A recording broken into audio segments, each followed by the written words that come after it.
Well, thanks so much, Ron. That was such a really warm welcome, and I really appreciate it. But you know, it's all very true. You know, I started with the Caring for Carcinoid Foundation back in 2007, and just to see each year how the opportunities have been changing and how really the reasons that patients have to be hopeful have changed. And that's really why Nancy Lindholm, as Ron mentioned, started the Caring for Carcinoid Foundation. Because when Nancy was diagnosed, she was diagnosed around age 30. She had just gotten married. She was starting to think about having a family. And she saw firsthand what happened when she was diagnosed with this rare and at the time pretty much uncurable and untreatable cancer. And after seeing the devastating effects of that diagnosis on not only herself but on her family, she really said, we need to do something so that in the future, patients will have hope. I don't want any other families to go through what my family went through when I received this diagnosis. And that's why Nancy started the Caring for Carcinoid Foundation, because she believed that by funding scientific research, we would get the sort of deep scientific understanding of neuroendocrine cancers that would be necessary to develop really safe, targeted, and effective therapies for patients. And since Nancy founded our foundation, we funded over $8 million in scientific research. And we've really been credited with revolutionizing the field. And we've done this because our funded scientists have achieved breakthrough results. And we've also been very effective, especially in recent years, in bringing new researchers into the field. So once there is a new idea or a new opportunity, going out to the best and the brightest in that field and encouraging them to think about how they might be able to have a meaningful impact on our disease. And I'd also like to make the point of all $8 million of funding that we've awarded has been enabled by individual donations, corporate grants, athletic fundraisers. We've done the Palo Alto Moonlight Run here for several years. And this is really important because there hasn't historically been a lot of support for neuroendocrine cancer research from the federal government and some of those other large funders that you think of when you think of who's funding cancer research. We're currently funding 13 active research projects, and we'd like to launch several more early in 2014. And the remarkable thing about our current portfolio, well, one of the remarkable things about our current portfolio is that about half of the projects are research grants to labs that prior to outreach from the Caring for Carcinoid Foundation weren't involved in neuroendocrine cancer research. These were people that were doing extraordinary things in other fields that we were able to reach out to and to recruit to come and to join the wonderful group of neuroendocrine cancer researchers. And these are all the projects in blue that are those new labs. And really the key to our success and the promise of what we're doing lies in our structured research strategy. And our research is overseen by our really wonderful, esteemed board of scientific advisors. And this includes experts from the field of neuroendocrine cancer research, from genetics and other related fields. And of course, we've heard a lot today from Dr. George Fisher. Dr. Fisher has been the co-chair of our scientific advisory board for many years, and that gives you an idea of the talent that we have on our scientific advisory board. And they've really laid out a really wonderful sort of two-pronged strategy for us, where the first prong consists of research to try to conduct discovery, innovative, and translational projects. And these projects are, the discovery projects. This trying to understand at a molecular level why patients are developing neuroendocrine cancers and why these cancers are growing in patients. And it's through these projects that we'll be able to identify potential targets for new therapies and also biomarkers. Then we have the next category of research. These are our innovative projects. These are projects that once we have a target or once we have an idea of something that might be actionable to treat patients, we conduct further research to understand the biology of this idea and really to determine what the therapeutic implications are, because this is really getting to the heart of it is, okay, we know that some patients have this mutation or some patients' tumors might overexpress one of these receptors, but what does that mean and how can we take advantage of that fact to deliver safer and effective therapies? We also have been very active in the translational research. This includes not only things like developing new treatments, but really improving the safety and the efficacy of existing treatments. And we actually have two really incredibly exciting projects in this category right now, one which you'll be able to hear a little bit more firsthand from Dr. Nakakura as soon as I finish speaking. And then really the other prong of our research is our collaborative approach.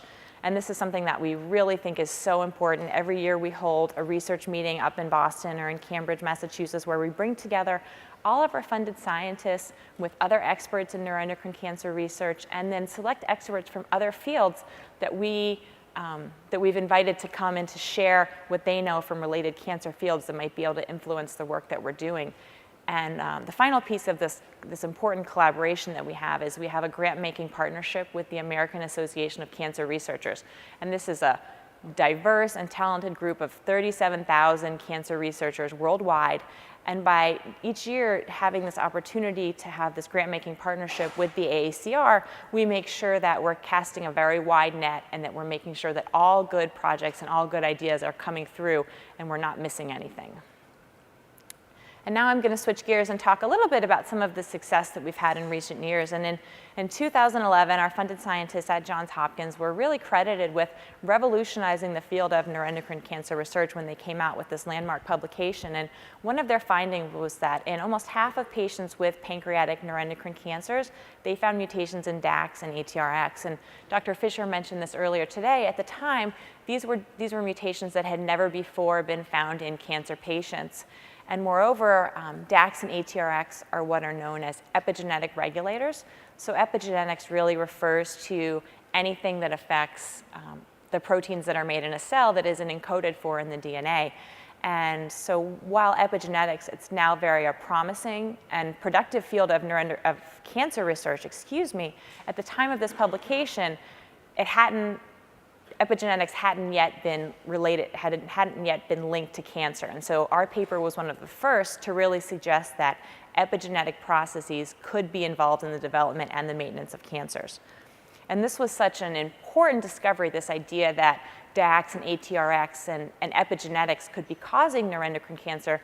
This created a really urgent call to action to us here at the Caring for Carcinoid Foundation, and we realized that we had to be very aggressive about understanding what this meant and what this could mean for our patients. And so this was right about when Ron joined the foundation as the executive director, and we launched a very aggressive fundraising campaign.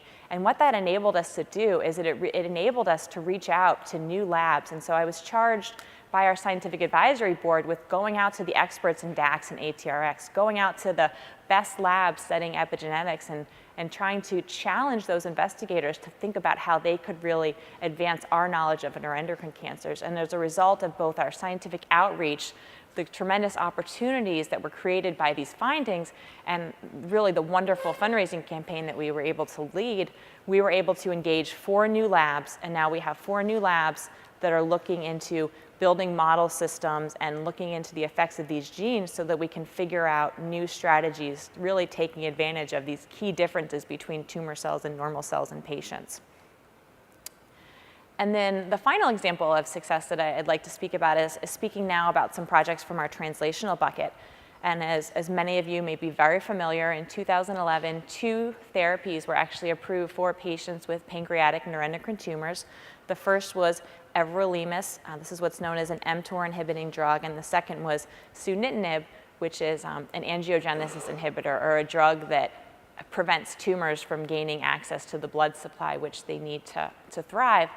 And while these approvals represent really wonderful advances in terms of treatment options for patients, what we know is that not all patients with pancreatic neuroendocrine tumors respond to these drugs. And some patients that might initially respond may stop responding so well over time and ultimately may need to think about other treatment options. So right now, actually, we have 2 projects, both sourced through that really wonderful partnership that we have with the AACR. And these projects are each aimed at trying to develop second-generation treatment strategies. So trying to say, well, we know that this strategy works, but how can we make it better so that more patients are responding and patients that do respond can keep responding? And the first project, which is aimed at improving this mTOR inhibition strategy, is actually being conducted by Dr. Nakakura. So I'm going to turn the mic over to him in just a moment, and he'll give you all the details about that project. And the second project is by one of Dr. Nakakura's colleagues, also at the UCSF, Dr. Gabrielle Burgers.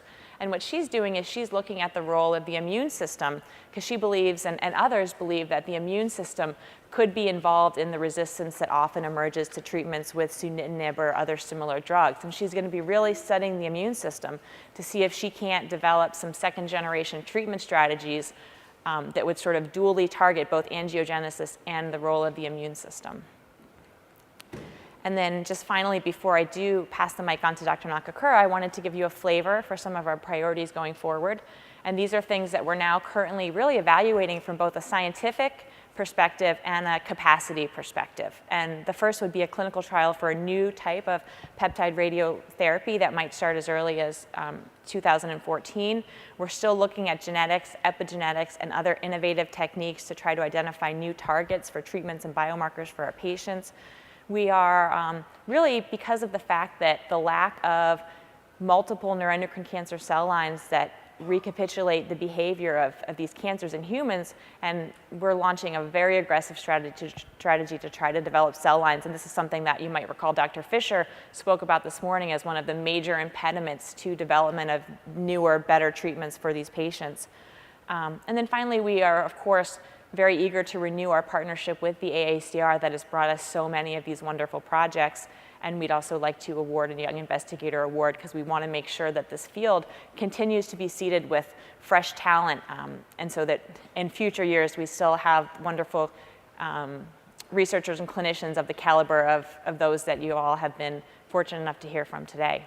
And so with that, just like to thank everyone for their time. I'd like to say that, you know, from Nancy's vision, we really do exist here at the Caring for Carcinoid Foundation to try to give patients and their families a reason to be hopeful, so that you can see that we are trying to affect change. We are trying to conduct the research to make a difference for you. And hopefully in future years, we'll have the opportunity to share more of that progress with you. And with that, I'll turn it over to Dr. Nakakura.